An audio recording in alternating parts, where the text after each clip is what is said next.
يحيي اللبنانيون خلال شهر رمضان المبارك عادات وتقاليد متوارثة عبر الأجيال، فتتزين الشوارع والبيوت لاستقبال شهر الفرح والبهجة بالفوانيس الرمضانية والأضواء.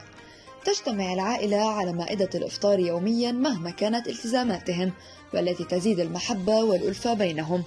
يقوم المسحراتي الذي يجوب الشوارع وقت السحور لإيقاظ الناس، حيث يقرأ على طبلة صغيرة مرددا بعض العبارات: يا نايم وحد الدايم، يا ناس قوموا على سحوركم، إجا رمضان يزوركم. كما يشتهر المطبخ اللبناني في شهر رمضان بعدة أطباق، وهي الشوربة بأنواعها، سلطة الفتوش، التبولة والمقبلات منها الرقاقات، والكبة بأنواعها. ولهذا الشهر لذة خاصة بمشروباته مثل الجلاب، التمر الهندي، السوس وقمر الدين. ولا ننسى الحلويات الرمضانية التي تعطي للسهرات ذوقا خاصا، أبرزها القطائف، الشعيبيات، المشبك وحلاوة الجبن. وتبقى أكثر العادات شيوعا هي قضاء الأوقات في المساجد للصلاة والدعاء وتلاوة القرآن الكريم. وهلأ خبروني بالتعليقات شو أكثر عادة بتحبوها بهذا الشهر؟